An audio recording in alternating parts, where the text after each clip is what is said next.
Betul, tapi Iya kalau kan? misalkan di Kolak itu apa namanya, claim decision itu kan empower by member kan. Jadi patungan itu akan ada ketika ada yang submit claim doang. Ada yang lagi sakit atau ada yang lagi butuh. Jadi kembali lagi ke orangnya mau bantu atau tidak gitu loh. Tapi kalau misalkan lo mau bantu, ini platformnya lo gampang gitu loh. Lo udah tahu caranya gimana patungannya. Seperti itu sih sebenarnya.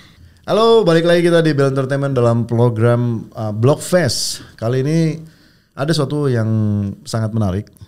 Gua undang sebagai pembicara dalam konteks ini adalah tentang bagaimana bicara mutual aid. Jadi mutual aid itu kayak semacam sebuah platform yang kita itu saling urunan dana untuk membantu sesama teman kita. Dan saya rasa di Indonesia itu sih sangat cocok sih. Bagaimana kita ya sebagai culture di timur kita saling bantu antar teman, antar keluarga. Tapi gimana caranya supaya ini lebih transparan dan lebih terpercaya gitu. Karena Indonesia ya banyak sekali orang ya scammer, penipu ya kan, kayak semacam arisan atau lain-lain. Dan kita kan dengarkan kali ini dengan pembicara kita yang sangat punya passion untuk mendirikan apa yang disebut dengan Kolak. Oke, inilah dia Dori. Inilah dia dengan Dori.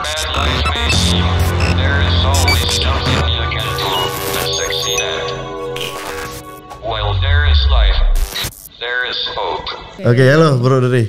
Bu Dori gimana kabarnya? Baik. Baik ya. Baik dan pusing kali ya. Baik, tadi kesini gimana? Aman ya? Santai ya? Aman sih, gak macet juga jalan. Dan Jumat lancar. Iya Jumat. Oke Bu Dori, kita ketemu sekitar mungkin sebulan yang lalu ya. Acara launching. Tanggal 5. Launching Kolak. Ini tapi sebenarnya Kolak ini kan udah ada 2 tahun yang lalu kayaknya itu gimana? Setahun yang lalu gimana sih? Kita dari Mei 2022 sih. Tapi ideation start kick off-nya itu dari November 2021. Oh, kick off-nya 2021. Ya, yang benar-benar kayak plan ayo diseriusin gitu. Oke. Tapi yang benar-benar official yang ini udah ideation, kita start lebih seriusnya lagi di Mei 2022. Oke, Mei-nya 2022 udah start bangun platform. Baru kemarin start launching ya, karena ada COVID juga ya. Jadi pas 2022 itu sambilan kita research market juga kan kayak apakah orang interest, apakah memang ini solusi yang benar-benar dibutuhin atau tidak gitu. Oke, berarti masih market fit lah ya. Benar. Jadi sepanjang 2022 itu terus kemudian bentuk tim juga kayak gitu kan, biar tidak over hire. Pilih orang juga kayak bisa dipercaya atau tidak gitu. Terus orang yang benar-benar yang kayak misalkan developer untuk smart contract untuk blockchainnya ya, dia juga capable gitu, bisa di trust gitu kan. Soalnya kan setelah yang 2021-2022 itu maksudnya banyak, mungkin ada beberapa project crypto yang kita kalau misalkan pilih developernya salah, takutnya orang kurang percaya juga kayak ini scam nih atau apa gitu-gitu kan. Ini kayaknya bikin begini terus takutnya nanti rug pull atau segala macam gitu kan. Dan pada waktu itu memang kita rencananya mau issue token, tapi pada akhirnya kan seiring berjalannya waktu kita gather feedback dari community, ya udah berarti belum bisa dulu gitu. Terus akhirnya di awal 2023 baru kita kick off community meetup, itu baru dibentuk. Tahun 2003 kemarin. 2003 kemarin. 2023 awal tahun Januari apa Februari gitu sih. Januari ya. Iya, jadi sepanjang 2022 tuh gather connection. Connectionnya tuh buat bentuk tim, advisor dan lain-lain sih. Oke, jadi sekarang arahnya udah jelas lah ya. Betul. Jadi karena waktu itu tuh aku nggak mau yang cepet-cepet gitu kan. Dan targetnya tuh bukan yang kayak harus di bull season banget gitu kan. Maksudnya belajar dari pengalaman-pengalaman sebelumnya. Kalau aku ngeliat mungkin ada beberapa project crypto gitu kan, atau token project yang ataupun Web3 project yang mungkin ada juga yang mengejar momen itu gitu kan, kayak untuk bull. Tapi kalau di Kolak sendiri sih enggak sih. Maksudnya kenapa sampai kita take time 1 tahun 7 bulan, 1 tahun 8 bulan itu karena memang itu gather feedback dari community, ngetes dulu apakah ini benar-benar working atau tidak, kayak gitu sih. Kita nggak mau kita nge-build something yang cuman buat diri kita doang sih, tapi at least ini berguna buat orang gitu kan, karena kan berangkat dari pengalaman problem sendiri kan. Oke. By the way, berarti kolak ini sebenarnya apa sih? Istilahnya apa sih kolak? Kolak itu kan kayak makanan ini ya, makanan kolak, ya. Kolak dari kolak pisang. Iya, kolak pisang ya, makanan ya. Ini gimana sih caranya lu sampai ada gitu? Oh iya, dari kolak itu terus ke mutual, turun ke blockchainnya gitu. Ini ada filosofi tersendiri nggak ya? Iya, jadi aku sendiri kan dulu kerjanya backgroundnya in insurtech ya. Oh, insurtech dulu ya? Insurtech di salah satu insurance, terus kemudian tapi bukan jadi agen. Yang digital atau apa? Ya, kerja buat digital. Enggak, maksudnya insurtechnya yang udah digital. Betul. Jadi dari yang konvensional dulu, kemudian sampai yang udah insurtech in digitalnya, baru kemudian ini versi yang Web3-nya. Tapi bukan jadi agen insurance. Tapi dulu tuh memang fokusnya di SEO, Search Engine Optimization. Karena SEO dulu. SEO, tapi fokusnya memang untuk kembangan digital marketing, terus tapi lebih fokusnya ke SEO. Dan selalu build-nya dari scratch gitu kan. Terus kemudian kalau ditanya kenapa Web3, selain aku ngelihat teknologinya bisa di-utilize, jadi pertama kali kenal Bitcoin tuh 2013-14 kalau nggak salah, aku lupa. Terus karena dulu tuh karena kerja jadi SEO, jadi suka main di internet forum. Jadi dari situ akhirnya kenal Bitcoin. Jadi nggak tahu dari siapa-siapa, karena taunya suka main di internet. Tapi tidak pernah mendalami untuk kerja bikin project ataupun kerja di bidang Web3, karena kayak udah dijadiin hobi aja. Tapi waktu berarti lu kayak SEO engineer saat itu masuk ke forum, itu udah pernah beli Bitcoin saat itu? Udah beli dari 2015-16 itu. Lewat exchange?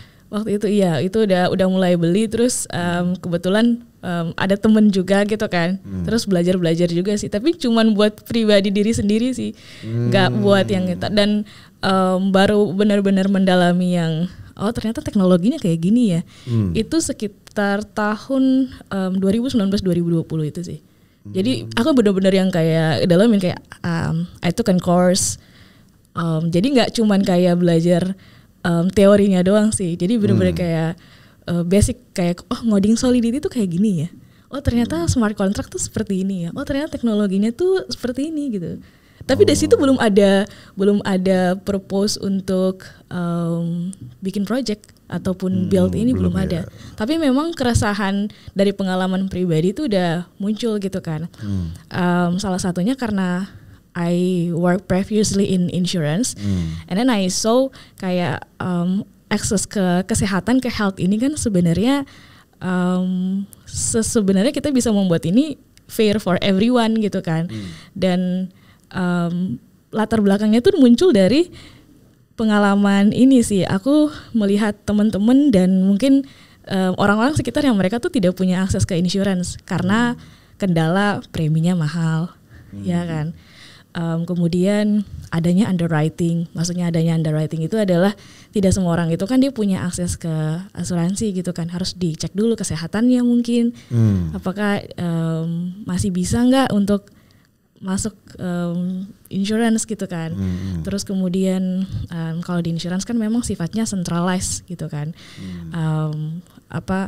Kalau mau klaim, kita sendiri kalau lihat di berita ada aja gitu kan yang kayak orang komplain kok klaimnya ada yang mungkin sulit gitu. Dan kadang-kadang ada yang nilainya nggak sesuai. Betul, dan ada juga mungkin komplain-komplain lain, ini kok bayar premi tiap bulan uang gimana gitu kan buat klaim dan lain-lain gitu.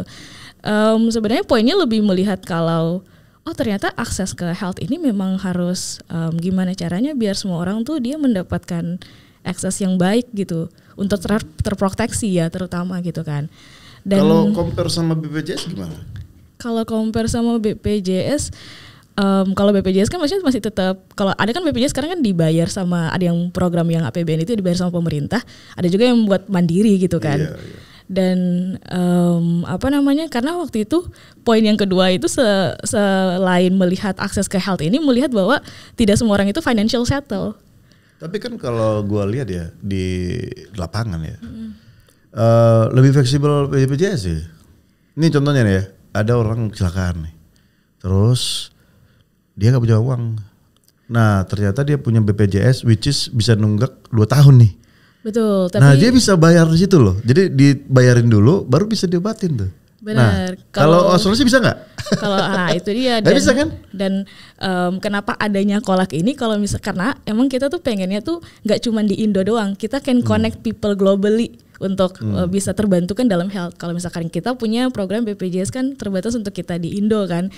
Tapi kalau misalkan orang-orang mungkin di negara-negara luar yang membutuhkan akses ke kesehatan belum tentu juga gitu loh. Dan akhirnya ketika kita waktu itu research data, akhirnya kita find out bahwa cuman 9% negara-negara OECD yang tercover atau mereka dapat akses ke insurance. Bayangin negara-negara OECD kan ada 38 negara maju kalau tidak salah ya, kayak Australia, US, negara-negara di Eropa gitu. Dan 4%-nya itu negara-negara non-OECD yang cuman bisa akses ke insurance gitu. Aku kayak mikir kalau 4% negara-negara non-OECD, contohnya kayak Indonesia lah, negara-negara di Southeast Asia gitu.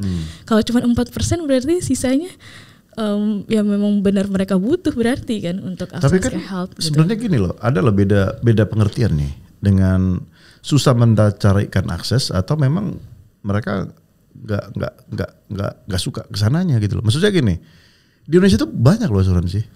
Betul. Nah artinya kalau aksesnya mereka untuk dapat asuransi sebenarnya gampang aja. Mereka tinggal pilih. Ini bukan mereka cari, mereka pilih. Betul. Let's say katakanlah ini kita sebut produk aja ya, ada Prudential, Allianz, mungkin Manulife, AXA, CMB Life, whatever. Ada ratusan. Artinya sebenarnya mereka untuk mengambil akses asuransi itu gampang sebenarnya. Cuman the problem, ya kan, mereka nggak sanggup untuk bayar preminya. Itu maksudnya akses yang itunya sih bagian financial settle-nya itu. Ya kan bukan akses lah, itu kan memang dirinya sendiri nggak mampu untuk belajar. Sama selain financial settle, kenapa aku bilang akses? Karena ada underwriting yang tadi tak bilang. Underwriting yang dari mana? Underwriting itu di insurance ya. Yang menentukan apakah seseorang eligible untuk layak membeli asuransi tersebut atau tidak, walaupun punya duit ya, karena misalkan sudah ada penyakit bawaan. Oh ya nggak boleh kan? Betul. Memang itu kan nggak boleh juga kan? Nah itu dia, itu salah satunya yang membuat tidak semua orang punya akses. Maksudnya itu adalah bukan karena tidak punya uang terus tidak bisa memilih, enggak, tapi karena ada salah satunya itu. Nah that is why kenapa adanya kolak ini mutual aid, karena kita mikir bahwa ya udah konsepnya saling bantu, walaupun dia karena kan butuhnya adalah financially kan, maksudnya health assistance-nya gitu. Lebih ke seperti itu maksud sih. Dori gini ya, ke akses asuransi yang lu maksud itu mungkin gini ya, karena ini baru kejadian juga. Jadi ada teman gua, nah dia itu sudah diagnosa TBC. Nah jadi selama ini dia mungkin BPJS kan nunggu apa malas ya. Akhirnya dia mau switch lah ke asuransi yang lebih bonafit lah. Mungkin dia bayar 1 juta kayaknya itu sebulan. Nah tapi sebelum di approve, nah dia minta rekap medis dulu nih agent si asuransinya. Nah begitu ini jujur-jujur banget kan, dikasih rekap medis ada TBC, langsung off, nggak boleh. Nah mungkin itu yang lu maksud ya? Betul, jadi penyakit kritis ya. Bahasanya excess itu maksudnya itu padahal kan sebenarnya mungkin orang tersebut kayak aduh gue sangat butuh nih, tapi karena BPJS mungkin gue mentok, terus abis itu kayak mungkin gue butuh pengobatan lain tapi gue mentok di keuangan juga gitu kan. Gue butuh tapi lagi memang gak punya duit, gimana caranya ya? Oh karena gue punya community-nya ada, karena kan Kolak cuma menyediakan platform, jadi kayak kita enabler gitu. Gue punya community, gue punya orang-orang, gue punya family, ya mereka bisa patungan buat bantuin gue gitu. Berarti kayak semacam donation gak sih? Iya, semacam atau donation.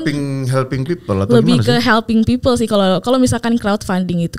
Kenapa aku bilang kita itu not crowdfunding, disclaimer dulu ya, karena mungkin banyak yang ngira Kolak crowdfunding gitu. Oh iya, kan. kalau crowdfunding lebih karena gua ngasih sesuatu terus gua ada baliknya. Betul, tapi iya kalau kan? misalkan di Kolak itu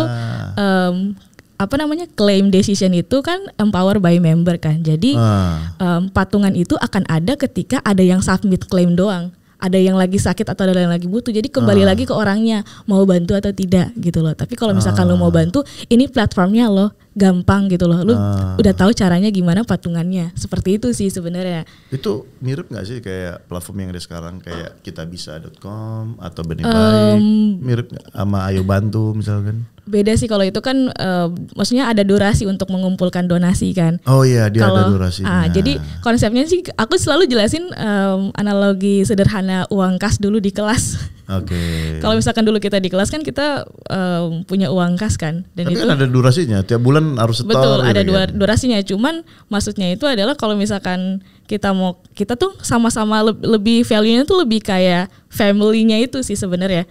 Jadi dan ketika ketika kita ngumpulin uang kas tersebut kan sudah ada kesepakatan di awal gitu. Maksudnya tidak ada yang mau memberatkan atau kayak gimana gitu kan. Dan uang kas itu kan nanti akan dipakai buat bantuin mungkin salah satu ada yang kena trouble, contoh. Seperti itu. Jadi misalkan contoh ada 100 orang di community gitu kan. Satunya sakit, ya 99 orang ini patungan buat bantuin dia. Seperti itu. Tapi banyak loh scam. Ya, that teman gua ya, dia pernah jujur sama gua ya. Ini gua disclaimer orangnya. Dia pernah jujur sama gua, bro, gua pernah dapat uang 200 juta dari platform ini X gitu ya. Salah satu platform donation Indonesia tuh. Gua tipu mereka. Gua sakit, gua apain, kemudian gua bayarin ada orang rumah sakit untuk mengkonfirmasi bahwa gua sakit, which is gua sebenarnya nggak sakit bro katanya. Dan itu berhasil. Kalau nah itu dia kalau misalkan that is why kenapa kita because the insurance company is centralized, we use the smart contract and blockchain kan, maksudnya everything is transparent, so every history transaction itu ya semua orang bisa melihat itu gitu, ya bisa kan, akses. itu kan transaksinya. Terus kedua, kalau membuktikan bahwa dia sakit atau enggak, kita ada claim scorer namanya. Kalau di insurance dikenalnya dengan sebutan claim adjudication atau adjudicator. Ya, dan itu tuh tugasnya adalah untuk memverify your data. Is it true that your sick itu benar atau tidak? Apakah benar kalau Mas Bel itu amit-amit? Apakah benar Dori itu cancer stadium 1 nggak sih? Nah gitu. Itu Nah, kan itu. ada kalau di asuransi kan sekarang mereka udah share data ya, artinya mereka punya rekam medis tuh. Benar. Walaupun sorry to say, sebenarnya ada undang-undang rekam medis itu nggak boleh di-share loh. Ya betul. Ya kan. Tapi why they have the data? Nah, itu kadang-kadang gue mau sue atau mau gimana gue nggak tahu ya. Cuman itu kan dalam undang-undang kesehatan nggak boleh kan. Nah itu gimana menurut lo? That is why, iya makanya tadi aku bilang that is why kita kerja sama third party yang claim scorer itu untuk bantu biar tidak adanya fraud yang scam ini sih. Jadi biar, karena kesannya gini sih, karena orang juga kayak ya udahlah gue bisa dapat cuan dari kolak pura-pura sakit mungkin. Iya kan. Iya. Nah, that's why kenapa kita udah mikirin sampai situ sih, buat melindungi datanya juga gitu dari anak-anak tim developernya gitu. That's why kenapa tadi aku bilang take time 1 tahun 8 bulan tuh buat mikirin semua problem ini sih. Karena kan di breakdown satu-satu dulu kan. Karena kan aku waktu dulu tuh sama teman-teman kayak memposisikan diri sebagai orang awam yang nggak ngerti sama sekali. Terus gimana nih kalau misalkan tiba-tiba gue bisa pura-pura sakit, ya udahlah gue udah kenal orang kolak ini. Ya lu lancarin lah proses gue gitu kan, biar gue dapat duitnya gitu. Kita udah mikir sampai situ juga. That's why kayak ya udah coba kita kerjasama dengan third party claim scorer gitu kan. Di mana mereka tugasnya itu adalah untuk bantu ngecekin gitu. Apakah ini bohong-bohongan atau cuman tapi itu harus di rumah sakit atau puskesmas atau klinik gimana? Enggak sih, jadi tugasnya misalkan aku sakit, terus nanti aku minta medical result dari dokter. Kemudian nanti kalau dokternya udah kasih, jadi kan kita ada dokumen requirement yang harus datang dari rumah sakit kan sebenarnya atau dari dokter gitu. Nah kemudian itu nanti yang disubmit ke kolaknya. Nah gak cuman berhenti di situ saja, karena kan hasil ini kan kita tidak mungkin buka ke komunitas, karena kan data medical itu kan sangat penting untuk diprotek kan sebenarnya. Betul. Nah tugasnya kolak itu untuk yang claim scorer ini tuh untuk mereka mengecek apakah dia betul benar nggak sih dari dokter ini memang dinyatakan dia sakit A atau tidak gitu. Nah kemudian mereka kasih skor, si claim scorer ini kasih skor yang menyatakan bahwa oh iya si Dori beneran sakit dan memang butuh bantuan. Nah, yang dikasih tahu ke community itu adalah ya memang Dori beneran sakit gitu loh, dan dia butuh bantuan. Tapi itu udah terverifikasi sama si claim scorer dulu. Nah, nanti setelah community-nya dapat notif, oh si Dori sakit nih gitu kan, cancer stadium 1 contoh gitu. Berdasarkan claim scorer bilangnya bahwa dia sakit udah lama, contoh misalkan udah jalan berapa lama gitu kan, dan posisinya udah seperti ini gitu. Oh ya udah, akhirnya kembali lagi ke komunitas sih untuk mau bantuin atau tidak, seperti itu. Jadi bukan pas dia submit medical resultnya terus kolak buka gitu, itu nggak boleh kan. Maksudnya kan Tapi kan kalau misalkan butuh tindakan cepat gimana? Kan ada beberapa hal ya, tindakan-tindakan. Makanya kita fokusnya ke penyakit kritis dulu sih Mas, kayak satu-satu dulu gitu. Karena maksudnya kan ini baru banget kan. Jadi dari kitanya juga, maksudnya dari dalamnya kan butuh penyesuaian juga gitu. Jadi kita fokusnya ke penyakit kritis dulu. Ada 9 penyakit kritis kayak stroke, serangan jantung, stroke, serangan jantung, cancer, yang kayak mungkin financial butuh pembayarannya lebih mahal gitu kan, yang lumayan mahal. Nah untuk penyakit-penyakit atau tindakan bedah-bedah yang lain itu belum termasuk. Nah mungkin ahead in the future, jadi kayak satu-satu dulu nih gitu. Kita lihat dulu, oh ternyata ini memang demandingnya dibutuhkan seperti itu. Oh yaudah, udah kita start dari sini dulu. Berarti ada ininya dong, floor price-nya dong ya? Floor price buat apa nih maksudnya? Ya misalkan untuk stroke nggak mungkin kan ngumpulin duit 200.000 kan? Iya, jadi nanti kita kita taruh di TNC sama FAQ kita juga kok. Jadi untuk 9 penyakit kritis ini nanti untuk payout ke orang yang sakit itu dapat berapa, seperti itu. Dan terus member yang join juga tahu mereka patungannya berapa dari awal. Jadi mereka udah tahu, oh ternyata gue bantunya mungkin segini gitu. Jadi kita bantu teman-teman community untuk calculationnya. Intinya tuh kita pengen make sure gini loh Mas. Kita tahu ini kalau Web3 masih mungkin tidak semua orang digital savvy ya. Dan tidak semua orang ngomongin Web3 dulu deh. Kita bicara konsepnya dulu. Iya, mungkin tidak semua orang digital savvy dan mungkin ini baru banget gitu. Dan kita tuh pengen make sure kayak ya udah lu masuk ke sini tapi lu akan terproteksi, tapi terproteksinya itu adalah empower by community, seperti itu sih. Jadi konsepnya lebih kita make it simple sih sebenarnya gitu. Dan akhirnya pasti kan orang bingung, ya tuh gue masuk ke kolak gue harus bayar berapa Dor? Kan katanya tidak menerima premi tiap bulan gitu kan. Nah di websitenya kita tuh makanya kita taruh ada suggestion amount namanya. Suggestion amount ini gini loh Mas, kayak pas aku masuk aku udah tahu kalau untuk aku membantu salah satu teman, aku butuh komunitas misalkan ada 100 orang gitu kan. Dan dalam 100 orang ini kira-kira dalam 1 tahun aku butuh berapa untuk aku bisa bantuin salah satu teman yang sakit ini biar dia bisa dapat payout contoh 30 juta. Seperti itu sih. Jadi calculationnya suggestion amount-nya juga kita taruh di website gitu sih, di FAQ TNC kita seperti itu. Jadi ya we try to be transparent for the community itself sih. Gitu. Terus lu pernah research nggak sih? Mungkin dari 10 orang lah. Ada berapa persen sih sebenarnya orang mau mendonasikan sesuatu gitu? Pernah research 10 waktu itu orang. first sebelum kita PMF ya. Jadi kan kita ada interview persona. Kalau we create a business kan kita butuh tahu personanya kan. Itu dari usia rata-rata sih anak-anak muda ya. Anak-anak dari 21 sampai 35 tahun sih. Kalau 21 udah punya duit? Anak-anak yang baru lulus kuliah, yang mereka belum punya insurance gitu-gitu sih. Enggak, yang punya duit dong, karena kan mereka kan mau nyumbang kan. Betul, ada yang punya duit, mungkin juga ada yang orang tuanya kasih duit, gitu. Tapi karena waktu itu kita bikinnya general gitu kan, do you need this, gitu kan. Misalkan comparing with the insurance contoh gitu, dan mereka oh ya udah mau gitu.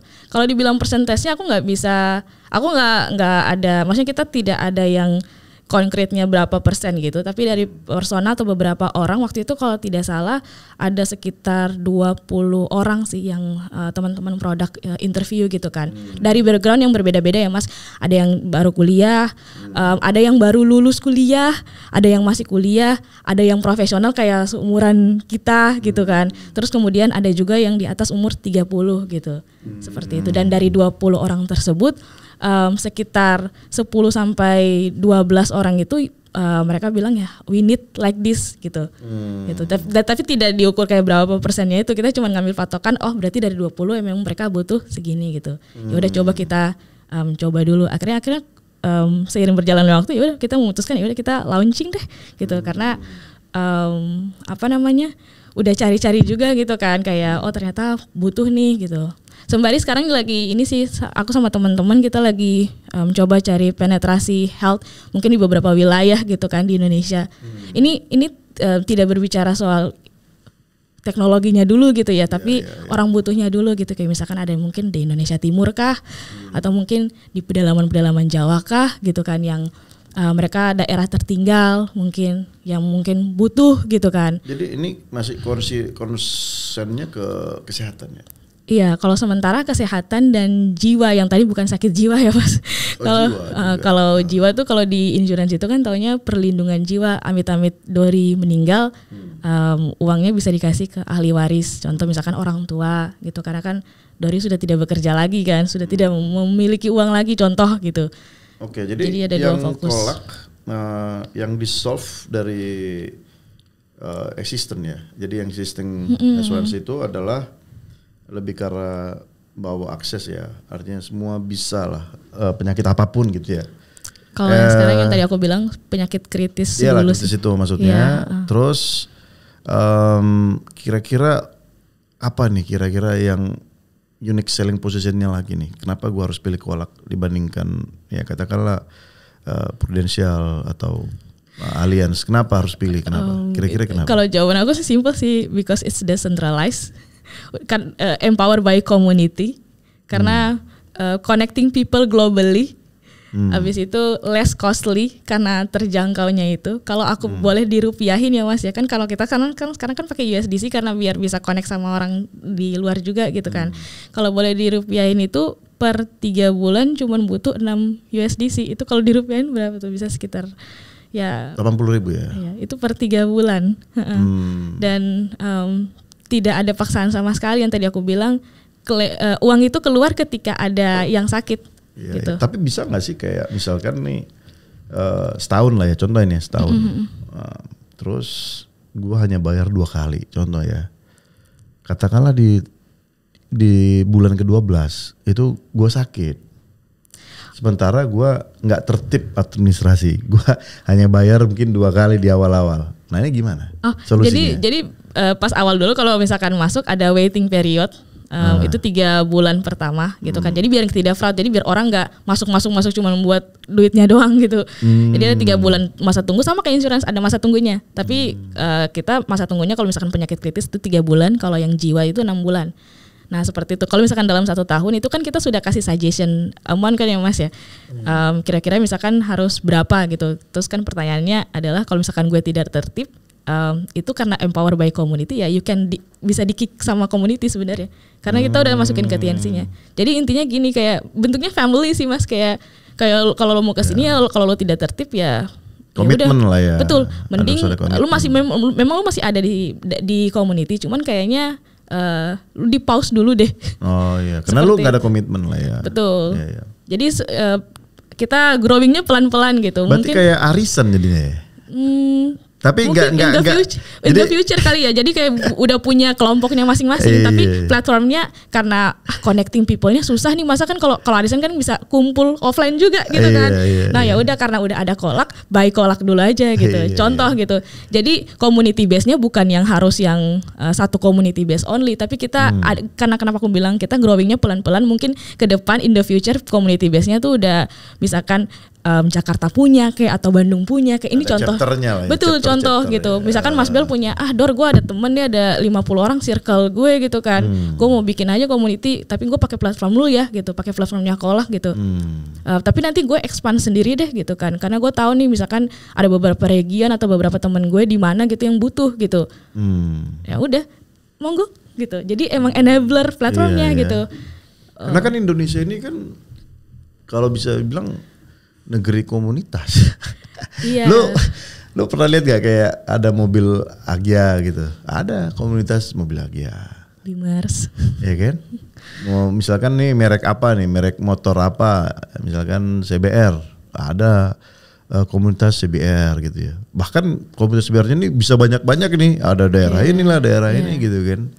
Itu kayaknya bisa juga itu platform lu dipakai sih. Karena gini, gue dulu pernah mungkin punya pemikiran ya. Gue pernah di komunitas juga. Di komunitas tuh banyak sih problem, terutama dalam hal duit. Nah sekarang sebagai komunitas dan kita sebagai brotherhood ya kan, ya kita komitmen, misalkan bayar iuran per bulan ya 100.000 whatever ya, 100.000.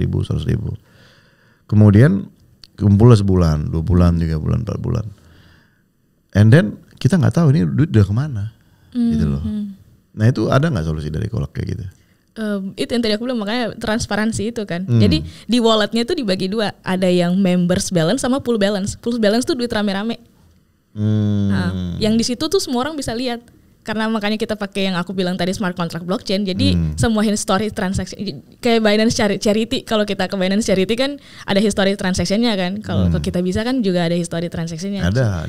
Contohnya kayak gitu. Jadi pool balance tuh kayak aku Mas Bel terus siapa bisa tahu, bisa lihat. Seperti itu. Dan satu lagi sih aku tambahin mungkin kenapa sih berani banget bikin bisnis model kayak gini di Indo gitu kan. Selain karena yang tadi benar kata Mas Bill, karena kita bentuknya family komunitas, kita tuh udah ada satu yang berhasil di China sih, yang pernah aku nggak tahu sih kalau misalkan Mas Bill ingat pas kemarin launching aku pernah bilang di China tuh ada salah satu yang namanya mutual aid juga, namanya Shanghubao. Fokusnya sama ke kesehatan dan mereka itu punyanya Alipay. Alibaba. And it works. Itu dalam 1-2 tahun bisa gather member of community itu 330 million. You can browsing it. Juta. Yes. 330 juta. 330 million people. Itu mengalahkan penduduk Indonesia loh. 330 million people. Indonesia tuh aja 285 juta loh. Tapi eventually waktu itu ditutup. Aku juga kurang tahu maksudnya ditutup sementara atau seterusnya, karena waktu itu di pause karena ada ya begitulah sama regarding with the regulation di sana gitu. Dan dari sana tuh ada beberapa model bisnis, makanya kita taruh di white paper kita gitu loh. Waktu itu kan kita cari tahu Shanghubao punya siapa gitu kan. Oh ternyata, dan itu workix-nya itu pas tahun-tahunnya COVID. Iya, jadi padahal orang-orang di sana kan they also have an access to the insurance atau mungkin health cover yang lain ya, tidak harus insurance terus. Betul. Banyak. Tapi yang Shanghubao itu, dan kalau tidak salah lagi nih, if I'm not mistaken, itu kalau nggak salah banget ya, itu 1 bulan itu kalau nggak salah 8.000-an. 8.000 kalau dirupiahin ya. 8.000 rupiah. Kalau dirupiahin untuk contribution commitmentnya, kalau tidak salah. Dan itu, ya, itu tapi kan jumlahnya ya segitu. Bisa jadi ilegal sih kayak gitu. Tapi itu kan jadi ya mungkin ya banyak kasusnya ngumpul-ngumpul akhirnya yang leadernya lari lah atau apalah gitu sih. Bisa jadi sih. Jadi sindikat juga bisa. Ya tapi kan sebenarnya nothing tulus juga sama kalian, karena kan yang ngatur itu kan komunitas mereka kan. Kita mereka ngumpulin sendiri, terus kemudian mereka mau sendiri, kalau ada yang sakit mereka yang ngeluarin sendiri, ya enggak sih? Betul. Ya kan, jadi lu gak ada nothing tulus juga kan. Masalah mereka mau nipu mau apa ya terserah, dia bisa silahkan aja, orang uang mereka juga kan. Iya, itu ya mereka kan, makanya tadi aku bilang ya di pool balance itu ya everyone can see gitu. Maka something happen ya lu sama orang-orang lu juga tahu gitu. Tahu gitu ya.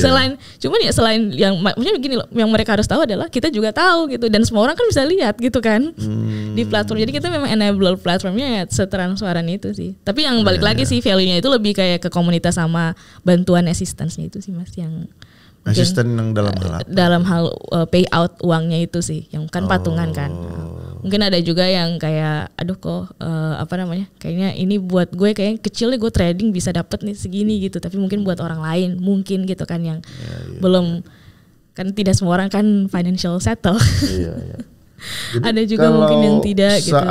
Kalau yang sekarang itu mereka untuk deposit lah, ya kan, untuk ya let's say bayar out iuran gitu ya, itu mereka gimana, token to token or mereka top up pakai payment gateway? Sama sekarang sih masih pakai USDC dulu sih. Berarti token to token ya? Iya USDC, karena yang tadi aku bilang belum bisa disclose, tapi mungkin nanti di tahun ini kita ada satu project community tapi dari luar juga sih, maksudnya tidak di Indonesia gitu. That's why kenapa kita pakai USDC-nya itu buat bisa connecting people globally. Iya, cuman kan nggak semua orang bisa beli USDC. Betul. Kan the problem kan di situ. Makanya sekarang kita lagi progress buat building on off ramp-nya juga Mas, kerjasama gitu kan dengan third party yang bisa membantu kita gitu. Jadi kayak ya udahlah pelan-pelan dulu saja, yang udah penting. Open kok sekarang. Kan kita udah lihat lah kayak exchange kan. Udah banyak open juga kan pakai wallet kan. Which is kan Ya mungkin lu betternya pakai wallet karena kan bukan uang yang banyak kan. Betul. Di bawah 1 juta, di bawah 500.000 kan. It's enough lah, ya kan. Nah jadi ya itu bisa sih buat lu bisa cepat penetrasi. Harus pakai third party on ramp yang payment sistemnya itu. Ini kita lagi on progress Mas lagi. Kita masih meeting, ketemu dulu sama third partinya. Sembari juga sama di Indo regulasinya license-nya oke nggak atau gimana gitu-gitu. Kalau bicara license mah skip dulu lah. Gampang nggak digunain gitu. Seperti itu sih. Indonesia selalu ingat itu. Lebih baik minta maaf daripada minta izin. Kayak gitu. Oke, terus berarti sekarang berapa sih komunitas udah berapa sekarang? Kalau untuk joinnya sih belum, tapi untuk di Telegram sendiri ya. Oh Telegram. Kalau di Telegram udah sekitar 1.000 lebih, aku lupa 1.000 berapa. Tapi kalau untuk waitlistnya juga belum kita utilize sih. Ada 10.000 member itu dari 130 countries. Tapi yang whitelist. Itu dari waitlist, tapi yang whitelist buat apa? Beli token? Bukan buat yang join mutual aid-nya ini kan. Waktu itu kan dari koneksi to koneksi juga. Oh, tapi belum di launch. Kan udah launch kemarin. Iya, tapi kita belum ini sih belum ngeblas ke merekanya untuk gimana caranya. Karena kita lagi fokus yang buat sembari progress bikin building buat on off ramps-nya juga gitu-gitu. Iya, tapi kita udah announce juga kayak kita udah launching loh nih guys gitu. Tapi Indonesia doang. Kalau luar kan masih off ramp-nya kan masih susah itu. Ya, kalau yang luar maksudnya untuk orang-orang waitlist ini ya kita baru by email marketingnya saja sih kayak kita sudah launching tapi ya baru di sini gitu. Oh tapi ada sih, nanti aku kasih tahu sih yang udah global dia. Ada on ramp-nya yang sudah trusted. Nanti kita ngobrol deh. Boleh. Jangan pakai Indonesia punya mah hanya Indonesia doang. Iya. Tapi karena lo bilang tadi target lo global. Nah gua ada. Nantilah kita ngobrolin tuh. Iya. Cuman ya itu makanya aku bilang karena connecting people globally ya. Cuman mungkin penetrasinya lebih banyak di Indonesia mulai dari Indonesia dulu gitu kan. Cuman kemarin target marketmu itu masih Indonesia dulu dong ya. Mulai dari Indonesia kemudian keluar. Cuman blessingsnya itu 2 bulan lalu akhirnya kita dapat salah satu dari luar gitu kan. Koneksi juga sama, jadi dari CEO ku tuh ada koneksi terus kenalan, ngobrol-ngobrol akhirnya ternyata mereka butuh gitu. Tapi belum aku disclose dulu nanti karena masih on progress semua kan. Mudah-mudahan sih kalau misalkan udah jadi bisa jadi portfolio juga mungkin gitu. Memang sengaja targetnya dari Indonesia dulu karena kan mungkin kayaknya kan ngelihatnya yang tadi kata Mas kayak base-nya komunitas, terus mungkin penetrasi health-nya orang butuh juga gitu-gitu kan. Aside memang sudah punya yang tercover sama pemerintah BPJS, tapi mungkin dari kolaknya bisa bantuin karena in cash-nya itu payout mungkin bisa jadi pegangan buat orang tersebut gitu. Tahu-taunya kita di approach dapat dari luar juga gitu. Jadi kayak iya blessingsnya berarti memang berarti ada gunanya juga nih pakai USDC-nya gitu kan. Jadi kejadian connecting gitu kan bisa yang dari luar bisa pakai. Makanya aku bilang ya udah kita coba sama teman-teman fokus buat yang on off ramps-nya dulu deh biar orangnya mudah juga untuk nge-top up. Ya. Biar user friendly juga end to end-nya gitu. Dan kita tuh sangat open gitu loh Mas kayak untuk setiap feedback ataupun advice input dari teman-teman community ataupun yang karena kita nggak bilang kayak kita lebih experience juga sih, maksudnya kita sangat terbuka gitu kayak misalkan kayak Mas bilang, Dor gue ada koneksi nih atau gue ada solusi nih buat on off ramp lu gitu atau gue ada solusi buat apa gitu atau Dor gue punya temen-temen nih community base gitu kan, gue pakai platform lu ya buat kita komitmennya nanti pakai platform lu aja lah biar pada gampang gitu. Gitu. Okay. Itu platformnya sudah Web3 base atau gimana? Nggak yang Web3 banget juga sih kalau tapi yang makanya aku bilang Web3-nya ada di sisi mananya itu? Lebih ke kita kalau mau bilang Web3-nya itu lebih kayak kita baru utilize yang blockchain smart contract-nya itu sih. Dan smart contract-nya bersifat decentralized itu sih yang aku bilang apapun transparan gitu. Each person who create account itu mereka udah dapat ini wallet address. Iya nanti langsung di generate dari platform sih. Udah dapat sendiri-sendiri. Oke. Berarti gitu. Yang sub wallet ya? Ya masih pelan-pelan dulu gitu kan. Oke. Maksud gua kan ada juga misalkan kayak sekarang bilangnya Web3 tapi ya sebenarnya Web3-nya sama sekali nggak ada gitu. Iya. Nah ini berarti lu bisa create wallet ya, udah create wallet lah as Udah, account ya. udah. Oke. Itu udah bisa sih, oke. Soalnya kan sama si Stellar juga kan. Oh, Mas Salah Stellar, satu ya. requirement-nya juga kalau bisa ya dipermudah lah gitu. Oke Dori, selanjutnya berarti ini si member ini itu bisa create sendiri nggak sih dia komunitasnya? Kalau sekarang belum sih Mas. Kalau sekarang berarti sekarang masih bareng-bareng sih. masih bareng-bareng semua. Iya, masih bareng-bareng. One by one sih. Oh, kan harusnya kan bisa nih, misalkan nih kayak gua nih punya komunitas pencinta buaya ya kan. Ya kan gue pret nih. Nah kan gue bisa add nih teman-teman gue, ayo masuk ke komunitas kita ini gitu kan. Nah ini belum bisa nih ya? Belum bisa. Tapi lagi kita ini sih diskusiin sih. Karena concern aku sama teman-teman juga ke sana sih. Pokoknya pelan-pelan dulu gitu. Iya. Itu Iya. bagus loh. Karena Kenapa? kita tuh karena dapat feedback dari community Mas. Iya Kayak, benar. Itu sangat dibutuhkan karena yang saya bilang tadi banyak itu yang nakal kan. Banyak yang nakal. Selain dari nakal juga ada juga semacam gini loh, contohnya ya, ini kejadian di arisan, ngumpul lah misalkan sejuta ada 20 orang, berarti 20 juta ya. Ini bukan dia lari enggak, dia sakit, akhirnya pada saat hari H, pada saat mau ditransfer lah ya, karena kan udah ada yang menang lah arisan itu, kan jadi problem, karena yang lagi sakit. Untuk akses keuangan itu kan dia hanya leadernya yang untuk bisa mengakseskan. Nah ini mungkin bisa solusi itu cepat. Artinya kan karena duit yang dikumpulkan ini masuk ke dalam pool, which is itu ya bisa dibilang ke dalam smart contract ya. Nah itu kan untuk bisa klaimnya itu ya mungkin bisa dari ini loh. Istilahnya uang itu keluar bisa pakai anggota-anggota itu gitu loh, ngerti gak sih? Istilahnya mungkin 4 orang pakai multisig ya, 4 orang sudah menyetujui itu bisa dikeluarin ya by system mengeluarkannya. Iya. Nah itu bisa dipikirin sih. Ya udah masuk ini juga sih bucket list plan. Bucket list plan ya. Iya. Makanya tadi aku bilang kita grow-nya tidak cepat banget, tidak lambat banget, tapi pelan tapi pastilah. Iya bagus itu solusi yang bagus itu. Sama karena kan itu di kan, karena Indonesia kita ini banyak yang saya bilang banyak komunitas. Apa aja ada komunitas. Nah tapi itulah tadi kalau memang kalian memang fokus ke kesehatan ya terlalu sempit sih. Coba dipikirin lagi lah yang komunitas tadi. Bagaimana mereka mengkeep kasnya tadi. Nah itu bagus banget tuh. Itu nanti later on mungkin sih. Later on ya. Oke. Berarti sekarang masih fokus ke kesehatan dulu ya? Ke health-nya dulu sih ya. Oke, selanjutnya kalau yang sekarang nih pengembangan kalian di 2024 akan banyak gak sih?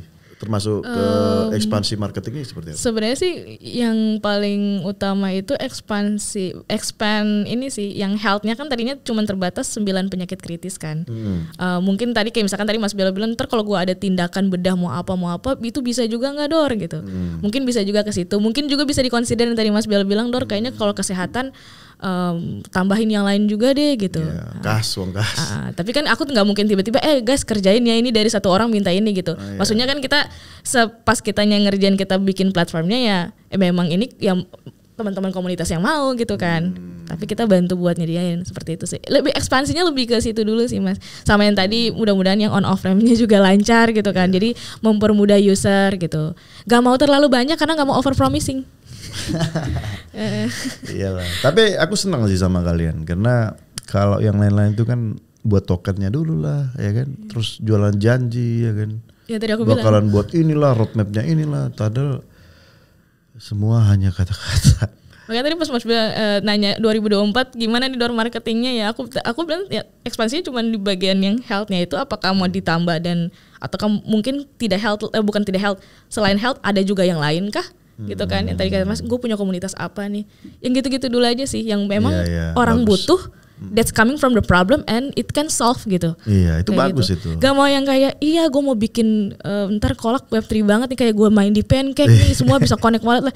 Aku bilang ke teman-teman kita jangan pernah over promising ke orang gitu karena itu it can be boomerang and backfire ke kita gitu.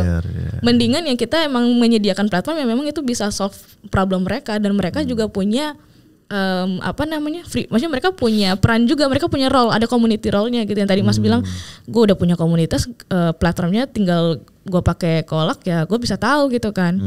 Gue bisa, istilahnya kayak gue bisa kontrol dalam tanda kutip gitu, karena gue tahu gitu.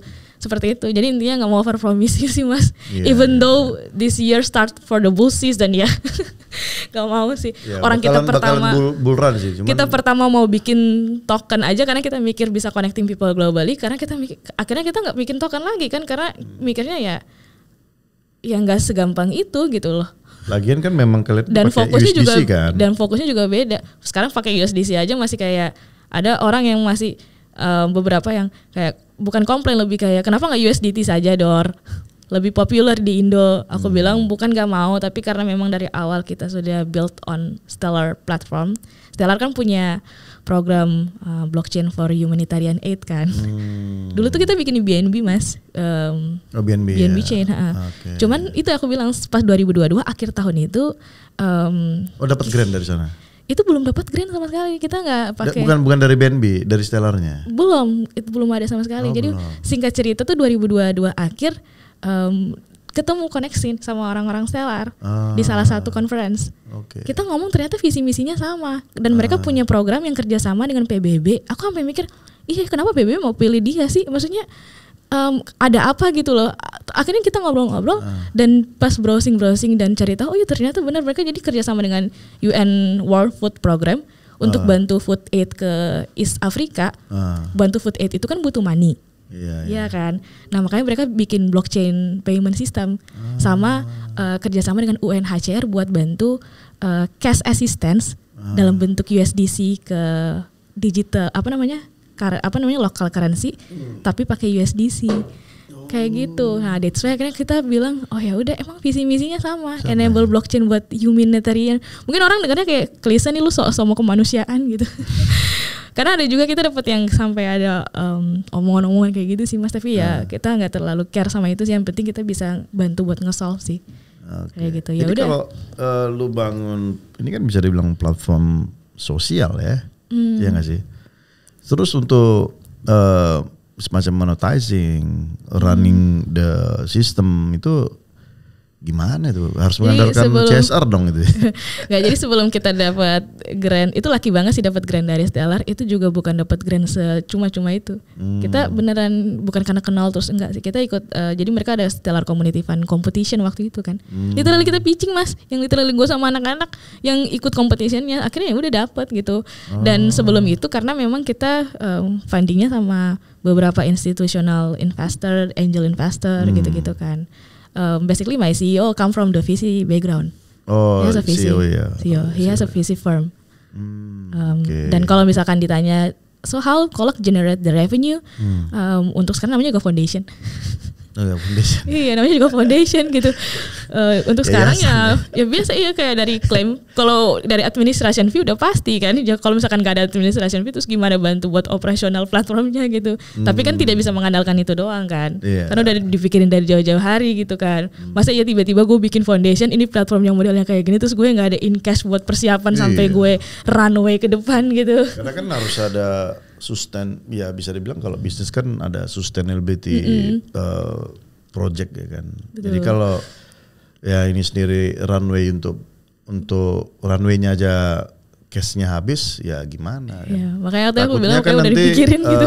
Duit-duit dari mereka ini bisa diambil gitu kan untuk jalanin perusahaan kan. Jadi ya itu penting karena kan ya tahu sendiri lah, kita bisa sebut merek ya, contoh yang kayak kemarin kan ATG kan. Yang ATG yang kasus kan orang ngumpulin dana sumbangan ternyata memperkaya si ininya kan, si orangnya. Iya memperkaya gitu dan tidak ada transparansi gitu loh. People will always be maybe somehow greedy see the money. Padahal di sisi lain orang yang menyumbang itu udah penuh dengan ketulusan ya kan. Iya. Ketulusan, makanya aku pernah dengar itu kalau buat crowdfunding, let's say bukan crowdfunding lah, artinya kita kumpul duit buat sosial, itu ketat katanya, ketat untuk pelaporannya dan sebagainya, bahkan harus punya izin loh, sama kayak fintech itu dapat izin kan dari BI ya dan OJK kan.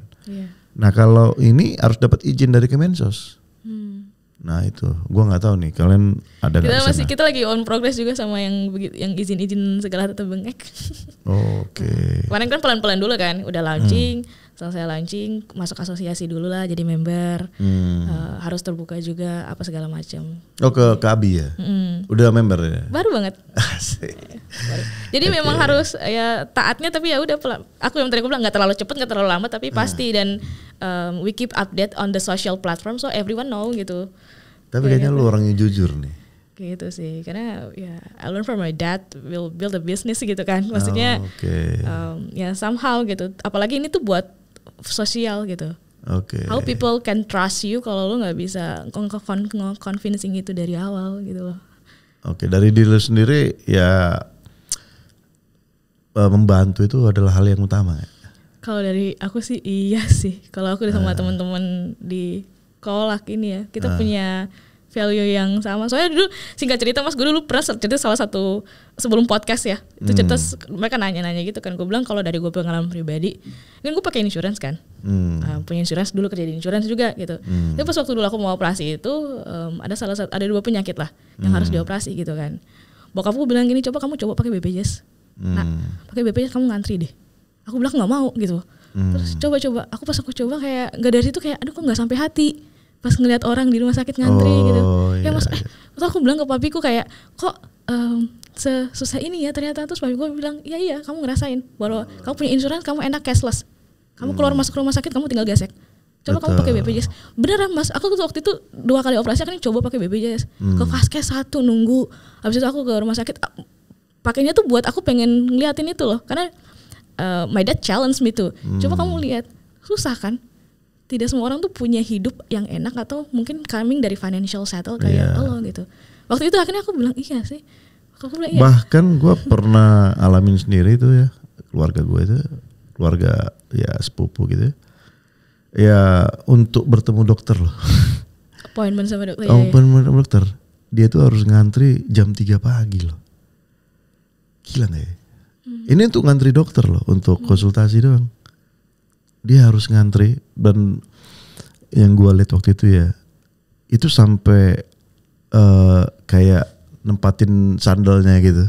Itu yang diri itu sandal jam 3 pagi, bayangin. Tapi gue nggak tahu sekarang ya. Cuman kalaupun sekarang kita lihat ya, memang masih banyak yang ya sengantri gitu kan ya. Ini gimana, lu punya solusi? Kayaknya gue solusi semua hal gitu. Tapi kayak satu sisi gini loh, satu sisi kayak orang nggak aware sama kesehatan kan. Satu sisi ya, satu sisi dia nggak aware sama kesehatan. Karena yang gue bilang tadi, sebenarnya kalau bisa dibilang asuransi di Indonesia itu banyak banget gitu loh, banyak banget. Ada ratusan lah jenis asuransi ya gitu. Cuma kita nggak tahu kenapa ini orang-orang yang ya mungkin tidak memprioritaskan kesehatan, yang merasa bahwa mengeluarkan duit untuk asuransi itu berat. Kayaknya ya berat gitu loh. Nah ini padahal begitu mereka mengalami kejadian itu, mereka kayak merasa tersiksa gitu loh, kayak merasa terzolimi juga. Padahal kan dari awal kan udah dikasih tahu bahwa kalau begini lu dapat preminya sekian, lu dapat lebih enak gitu. Tapi mereka nggak mau gitu loh. Ini lu ada nggak sih kayak semacam campaign untuk ke arah sini gitu loh? Artinya kan bisa dibilang kesusahan lu itu yang buat itu lu sendiri, bisa dibilang gitu. Kalau itu balik lagi ke orang-orangnya pribadi masing-masing gak sih? Campaign dong, campaign. Kalau misalkan dia tidak aware, maksudnya kita akan ya kalau misalkan campaign sih kita belum ada plan exactly apanya gitu. Aku nggak mau storytelling tapi aku nggak bisa execute juga sih sebenarnya gitu kan. Cuman ya berusaha untuk mengedukasi kalau this is important loh sebenarnya. Misalkan kita mau nanti waktu itu kita sempat ada satu campaign dengan Yayasan Cancer. Di Yayasan Kasih Anak Cancer sih kalau nggak salah, iya Yayasan Cancer atau Yayasan Anak Kasih Cancer, pokoknya cancer untuk anak gitu kan di Indo. Waktu itu kita sempat ke sana buat apa sih, so the activity itu lebih kayak untuk mau ngasih tahu kalau ketika lo cancer tuh maksudnya ini berbahaya loh gitu loh, maksudnya kesehatan tuh sangat penting dijaga loh gitu. mereka masih kecil aja tuh udah struggle gitu loh, apalagi yang udah berumur kayak gitu. Masih sampai situ dulu sih Mas, maksudnya masih edukasi, karena sekarang tantangan, ini balik lagi sih aku mau bilang tantangan yang di Kolak sekarang itu adalah salah satunya adalah edukasi. Iya. Edukasi. Walaupun you know in the end ya, in the end as much you have your money, itu juga nggak bisa menyembuhkan penyakitmu juga kadang-kadang kan. Iya nggak sih? Is that the last mile-nya lah. Iya, karena mungkin before mile-nya oke, gue sakit, gue gak ada duit, alright. Tapi ada juga kan di last mile, oke, gue punya banyak duit, tapi in the end gue juga gak bisa menyelamatkan penyakit gue. Betul. Iya gak sih? Benar, iya itu kan? benar sih. Dan itu kejadian juga di my family juga sih ya, kayak lo punya insurance, lo punya duit, ya udah diobatin segala macam, tapi ya in the end ya tetap juga kan. Tapi mungkin setidaknya untuk pencegahan, atau bukan pencegahan, lebih kayak untuk membantu di awal lah gitu kan. Untuk mengurangi yang tadi aku bilang assistnya itu mungkin bisa terbantukan untuk orang-orang di luar sana gitu. Iya. Seperti itu sih. Ya, there's so many things lah Mas, yang maksudnya kita ngeplan Mas di bucket list plan kita sih. Dan kita berharap mudah-mudahan satu persatu bisa direalisasikan. Tapi yang benar, yang maksudnya yang benar, yang memang itu bisa nge-solve ya. Iya. Dan sebenarnya orang tuh kayak, kok Kolak lama banget sih, udah hampir 2 tahun baru launching gitu. Iya, karena yang udah launchingnya tuh banyak pertanyaan gitu loh. Justru gue suka yang begini gitu loh. Gue suka begini. Istilahnya lo ini kan lo tampil di publik kan. Ini rekam jejak ada kan gitu. Artinya kalian membangun Web3 ini ya bukan untuk scam gitu loh. Bukan untuk ya menipu kan. Jadi kalau menurut gue ada lebih bagus seperti ini. Lo build the platform, lo build the community gitu.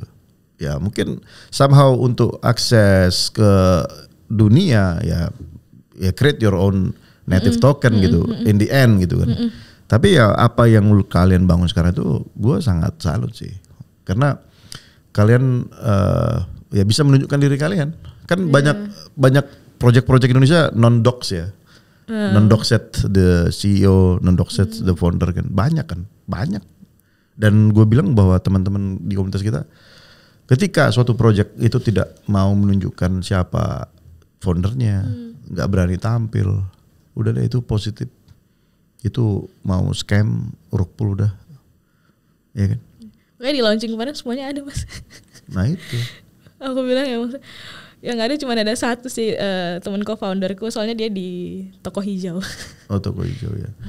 Karena gitu kan Dor, lu tau lah Indonesia kan, istilahnya pertama Indonesia itu ya suka lah dengan investasi.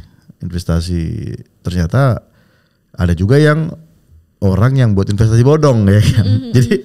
Jadi ini ketemu gitu loh, satu orang yang malas kerja tapi pengen banyak duit ya kan, pengen gandain duit. Satu sisi ada orang yang mau nipu, memang udah disiapin untuk nipu gitu. Dan banyak kan yang sekarang itu menggunakan teknologi blockchain sebagai buzzer words-nya dia. Lebih gampang gitu. Nah ini dari sisi Kolak sendiri gimana kalian untuk mengantisipasi pemikiran-pemikiran liar lah di sana gitu? Mas, sebelum launching ada tuh udah banyak pemikiran itu. Maksudnya kita tuh udah banyak yang menyerang attack gitu-gitu gitu. Tapi ya thank God yang masih berjalan sampai sekarang. Mau antisipasinya ya, aku sih simple sih ya, karena maksudnya itu kan we cannot control people mouth ya. Oke. We cannot control people mouth, we cannot control people mind. Karena everyone mereka punya ideation yang sendiri, punya mindset sendiri gitu. Jawabanku cuma simple sih ya, this platform ya untuk bantu orang gitu. If you decide untuk not to using this platform ya we are okay. Dan bukan cuma kita doang ya, maksudnya kita okay, dan ya terserah lu juga sebenarnya gitu. Toh juga kalau misalkan lu tidak menggunakan, we can looking for another region, another community that this can be useful for them gitu. Karena dan yang lu lihat kan adalah generous people kan, orang yang bermurah hati kan ya. Betul. Untuk masuk ke dalam sini kan. Dan nggak semua orang Indonesia seperti itu kan. Makanya aku bilang makanya pas kita habis launching 2 bulan lalu tuh blessingsnya itu ada aja gitu yang dari luar. Ya. Tadinya tuh selalu itu niat baik itu pasti selalu ada hal yang baik. Gitu. Padahal tadinya tuh kalau kita lagi ngeplan buat yang B2C B2B-nya ini loh Mas, yang buat di Indo. B2C B2B gitu kan. Mungkin kayak misalkan contoh kita kerjasama dengan company apa yang mereka butuh gitu. Ya, contoh lah banyak gitu kan. Lagi bikin plannya, tanya dia approach dapat connection itu. Terus kayak pas aku sama teman-teman cek, oh iya benar ya di daerah sana butuh loh. Out of nowhere gitu, dan itu di luar Indo. Ethiopia di mana? Ethiopia dari mana? Bukan sih, belum bisa di-scroll karena masih proses juga kan. Yang mudah-mudahan kita bisa nge-solve sih. Kalaupun tidak ya mungkin belum jodohnya gitu. Iya. Tapi ya itu tadi memang itu tadi apa kayak makanya saya bingung nih sama ya komunitas-komunitas Indonesia ya. Makin lama sebuah project di launching, mereka pikir itu scam gitu ya. Padahal kalau kita lihat bahwa apa yang lo bilang tadi udah lama persiapan ya karena memang pengen tahu nih problem siapa, apa yang mau di-solve, kemudian apa pergerakan apa yang mau dilakukan. Dan kalian juga nggak terbitin private sale juga, nggak buat token juga kan. Terus maksudnya lama so what's the problem gitu? Lama juga kita kalau ada event meet up gimana-mana kita datang kok. Iya. Maksudnya orang tahu kita kok. Aku sampai tanya, Dor kantornya di mana? Aku bilang kantornya di sana loh. Mau main-main aja. Iya. Padahal itu belum yang officially media launching kemarin loh Mas. Udah ketemu-ketemu gitu. Cari koneksi, temenan sama anak-anak mungkin project-project Web3 lain atau mungkin dari exchange gitu-gitu. Maksudnya mereka juga tahu gitu. Maksudnya aku bilang bukan karena baru media launching terus. Soalnya kan ada juga kita dapat omongan kayak gitu juga. Ini lama banget nih kayaknya. Sampai ada yang kayaknya nggak ada duit ya. Banyak banget gitu. Maksudnya bikin iya nggak ada duit ya emang. Lu mau bantu nggak? Ya kalau punya duit banyak bikin bisnis 1-3 bulan jadi sih bisa-bisa aja. Bisa-bisa aja. Tapi kan you solve the problem. Ya kan you find out the problem first. Accountability-nya itu kan harus dipertanggungjawabin kan. Ya justru yang makin cepat hancur juga kan banyak kan. Apalagi di dunia kripto seperti itu. Kalau kita mau buru-buru kemarin pakai duit kita udah issue token. Iyalah. Terus apakah kita bisa bertanggung jawab terhadap itu? Iya itu saya setuju itu. Apakah terus tiba-tiba kalau harganya turun, gue masuk kemarin pakai beli kolak token pas waktu mau mutual saling bantu harganya 1.000. Tiba-tiba besok pas gue mau top up lagi harganya udah 10.000. Pas gue pay out harganya turun lagi. Jadi 9.000. Iya, padahal sebenarnya niatnya kita mau connecting people. Akhirnya kita duduk lagi, breakdown lagi. Masalahnya di sini gitu. We cannot using this mungkin in the future kalau udah robust platformnya ya, udah robust community-nya gitu. It's okay. Iya, mungkin in the future kalau 5-10 tahun lagi mungkin gitu. Tapi kalau sekarang ya nggak bisa, lu baru starting, lu baru rintis. Balik lagi deh, putar balik lagi dan gitu. Itu permasalahan token-token di Indonesia itu seperti itu. Hancurnya idenya, hancurnya pemikiran yang sangat solutif tadi, pemikiran yang destruktif, hancur gara-gara nilai tokennya itu. Nah itu yang gue bilang sama teman-teman. Kalau kalian, gue lihat lo punya niat gitu, punya niat bagus. Ini bukan lo, maksudnya teman-teman di sana gue lihat beberapa, lo punya tim yang bagus, ide lu bagus, tapi lu salah langkah. Ketika lu generate token private sale kemudian jual, lu habis coy. Gak ada yang bisa nyelamatin lu lagi, udah selesai. Padahal idenya bagus, ininya bagus. Makanya gue bilang teman-teman, buat dulu lah setahun, jalan dulu, proven dulu gitu loh. Nah kalau masalah dana ya coba dulu lah bootstrap, karena ya namanya kita kan ya kau kan bangun sama seperti Web2 aja, sama kayak gitu loh. Persis kok. Cuman bedanya in the future ya itu bisa connecting people around the world. Karena kan kita udah menggunakan kripto ya lintas batas. Tidak ada payment gateway apa semuanya sudah kripto di mana-mana dan accessibility-nya juga bisa di manapun gitu. Ini your platform bisa ada di mana-mana gitu kan. Nah itu sih menurut gua ya. Iya. Dan langkah kalian tuh gue bilang ya nice lah. Mudah-mudahan sih Mas. Soalnya ya tadi aku bilang sih ada aja. Tapi ya udah sih biarin aja lah. ada aja gitu. Oke Dor, kita udah ngobrol 1 jam, nggak kerasa. Iya, jadi nggak kerasa ya. Jadi lebih banyak ngebahas tentang how to solve the problem ya ketimbang dari tadi kan, karena tadi pikirnya kayak oke, kita mau bahas yang teknologi Web3-nya atau blockchain yang digunakan gitu. Tapi karena akhirnya bagi gua akhirnya sama-sama kayak ternyata dari Mas juga ada ceritanya, gue juga gitu. Karena in the end the technology is not useful anymore gitu loh. Istilahnya ya. Iya. yang paling penting itu sebenarnya apa sih dasar fundamental lu membuat itu kan gitu. Ketika itu udah dapet, kan tinggal teknologi yang mendelivernya lebih bagus itu apa, kan gitu aja. Nah seperti yang kita bilang tadi bahwa dunia Web3 connecting everything kan in the world gitu loh. Kita menggunakan currency ya let's say USDT sekarang ada di mana-mana. Ada di Afrika, ada di Eropa. Oke, itu currency global. Artinya bahwa memang dunia Web3 mampu untuk mendeliver ini project yang lu sampaikan ini. Cuman fundamentalnya itu, fundamental how to helping people itu yang paling penting kan. Iya kan? Betul. Oke Dor, last words ini untuk ya mungkin para pendengar lah dari Bell Entertainment, seperti apa kira-kira? Last word, if you wanna build something, ya just believe in it sih. Okay, if you want to build something, you just believe in it. Just do it, Nike dong. You cannot to be directly to be great, tapi at least you can start to doing something great. Oke. Karena kan untuk jadi sesuatu yang great itu kan nggak ada instan kan sebenarnya. Tapi di awalnya bisa melakukan sesuatu yang setidaknya start dulu dari greatnya itu kan bukan yang langsung sukses yang gimana, tapi ideation kayak sekarang. Kan tadi kita ngobrol. Iya kan, ternyata problemnya ini bisa solve. Iya betul. Oke Dor. Sama. Thank you your time. Iya. Thank you your time. Nanti kalau ada perkembangan selanjutnya kita ngobrol-ngobrol lagi ya. Boleh banget. Kalau ada update terbaru lah. Iya. Ya. Oke, pemirsa di rumah. Buat rekan-rekan komunitas Web3, kripto dan blockchain. Ya kita udah ngobrol-ngobrol dengan CEO-nya Kolak, Dori. Dia udah memaparkan bahwa yang paling penting itu adalah fundamental bagaimana sebuah problem itu ya punya solusi. Untuk kedepannya ya mungkin akan ekspansi ke luar negeri, dan mereka juga saat ini untuk membangun market, membangun komunitas ya secara bersama-sama. Saya kira gue lihat Dori jujur sih dengan tim-timnya mereka. Jadi ya kalian support lah ya. Oke, demikian podcast kita kali ini. Kita akan membahas banyak lagi ke depannya. Ada beberapa hal dari sisi media, dari sisi video dan lain-lain.